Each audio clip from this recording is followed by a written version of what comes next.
میرے آقا کریم نے 1400 سال پہلے یہی ارشاد فرمایا تھا کہ جہاں طاعون کا مرض پھیلے باہر سے کوئی اس شہر میں نہ جائے اور اس شہر کے لوگ باہر نہ آئیں۔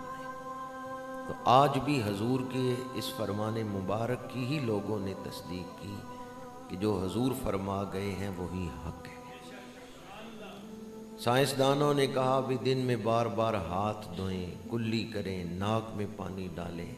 ہمارے آقا کریم 1400 سال پہلے ہمیں یہ طریقہ سکھا گئے ہیں۔ تو گزشتہ سال نے جہاں اللہ کی عظمت کو واضح کیا ہے وہیں اسلام کی سچائی کو بھی دنیا کے سامنے رکھ دیا ہے کہ اسلام ہی سچا دین ہے۔ ہم بڑے خوش نصیب ہیں کہ اللہ تعالیٰ نے ہمیں مسلمانوں کے گھروں میں پیدا کیا ہے۔ ہمارے ماں باپ، آباء و اجداد اس دولت سے، اس شرف سے شرف یاب تھے۔ ہم تو بڑے خوش نصیب ہیں، ہم نے آنکھ ہی اسلام کی گود میں کھولی ہے۔ لیکن جو لوگ اس نعمت سے محروم ہیں، دور ہیں، ان کے لیے بھی گزشتہ سال نے اسلام کی حقانیت واضح کر دی۔ اور تیسرا سبق جو گزشتہ سال نے ہمیں دیا ہے، زندگی کسی موڑ پہ بھی ختم ہو سکتی ہے۔ وقت عارضی ہے، دنیا میں ہمارا قیام عارضی ہے، لیکن اس عارضی فانی زندگی سے ہم لا فانی دولت حاصل کر سکتے ہیں۔ اس زندگی کو اگر ہم اللہ اور اس کے رسول کی رضا کے مطابق گزاریں تو اگرچہ زندگی فانی ہے لیکن ہم نے دولت لا زوال حاصل کر لی۔ لا فانی دولت اس شخص نے اس دنیا سے حاصل کر لی جس نے اپنی زندگی اللہ اور اس کے رسول کی رضا کے مطابق گزاری۔ آج سال کا پہلا دن ہے تو آئیں ہم ارادہ کرتے ہیں کہ انشاءاللہ اس سال کو شریعت مطہرہ کے مطابق گزارے ہوں گے۔ پہلا ارادہ اس حوالے سے بہت زیادہ باتیں نہیں عرض کر رہا، اگر ایک بات کا ہی پیرا دے دیں تو یہ ایک چیز ہی آپ کی ساری زندگی پر دین کا رنگ چڑھا دے گی۔ آج ہم ارادہ کرتے ہیں انشاءاللہ اس سال کوئی نماز نہیں قضا ہونے دیں، نماز کو شایان شان طریقے سے اخلاص کے ساتھ، خضوع و خشوع کے ساتھ ادا کریں گے۔ اس ایک چیز کو اپنا لیں، اللہ تعالیٰ خیر فرمائے، ہم سب کو زندگی عطا فرمائے۔ آج سال کا پہلا دن ہے، جمعۃ المبارک ہے، اور میں نے پہلے عرض کیا آخری دن بھی دسمبر کا 31 دسمبر بھی جو آخری دن ہے وہ بھی جمعۃ المبارک آ رہا ہے۔ تو انشاءاللہ اللہ خیر رکھے 31 دسمبر کو ہم ایک دوسرے سے پوچھیں گے بھی اس سال کوئی نماز تو نہیں قضا ہوئی۔ انشاءاللہ ہم ارادہ کرتے ہیں کہ اس سال نماز نہیں قضا ہونے دیں گے۔ اللہ تعالیٰ کے ہم پر جو احسانات ہیں، فضل ہیں، ہم گننا شروع کریں، گنتی ختم ہو جائے۔ اللہ تعالیٰ کے احسانات اور اس کے کرم کو ہم گن نہیں سکتے کہ اس نے کتنی نعمتیں ہمیں عطا فرما رکھی۔ انسان کی کچھ خامیاں ہیں، اور ایک خامی یہ ہے کہ انسان چاہتا ہے اس دنیا میں سب کچھ میرے مطابق ہو، جو میں چاہتا ہوں اسی طرح دنیا میں واقعات رونما ہوں۔ تو بھئی دنیا آپ نے نہیں بنائی، کیا ہم نے دنیا بنائی ہے؟ تو پھر انسان یہ خواہش کیوں کرتا ہے کہ میرے مطابق واقعات پیدا ہوں، جیسے میں چاہتا ہوں ویسے حالات ہوں؟ جس نے دنیا بنائی ہے اس کی مرضی کے مطابق ہی دنیا چل رہی ہے۔ تو پہلی بات جو انسان کو ڈسٹرب کرتی ہے، جس کی وجہ سے انسان بے عملی کے راستے پہ چل پڑتا ہے، گمراہی کے راستے پہ، وہ یہی ہے کہ انسان چاہتا ہے دنیا میں جو کچھ ہو میرے مطابق ہو، میری خواہش کے مطابق ہو، میری آرزو کے مطابق ہو۔ تو جب کبھی اس کی آرزو کے مطابق واقعہ نہیں ہوتا تو پھر وہ بکھر جاتا ہے، پھر وہ ٹوٹ جاتا ہے، پھر وہ پریشان ہو جاتا ہے۔ واقعات اس کی مرضی کے مطابق پیدا ہوں گے جس نے دنیا بنائی ہے۔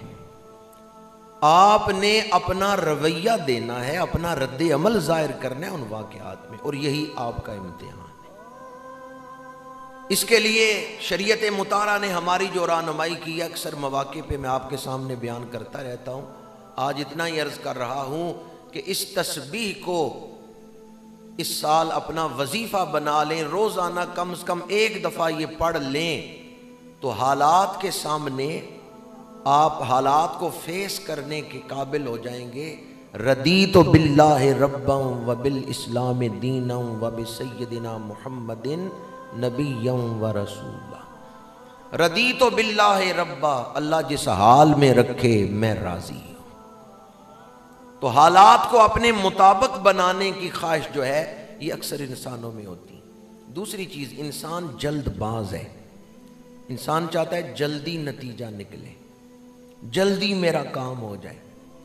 انسان پہلے بھی جلد باز تھا، لیکن موجودہ دور نے تو انسان کو زیادہ جلد باز بنا دی ہے۔ ادھر موبائل پہ میسج لکھتے ہیں، ادھر امریکہ میں میسج پہنچ بھی گیا ہے، بس ایک انگلی دبانی ہے میسج پہنچ گیا ہے۔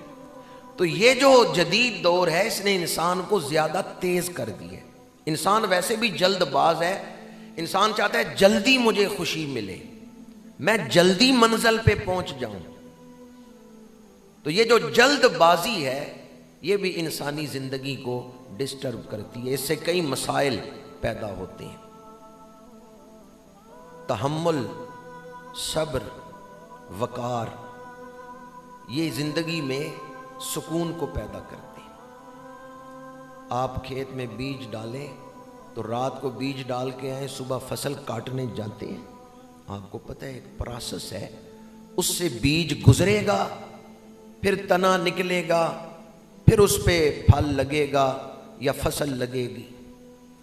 تو اس پروسیس سے جب تک بیج نہیں گزرے گا آپ کو نتیجہ نہیں ملے گا۔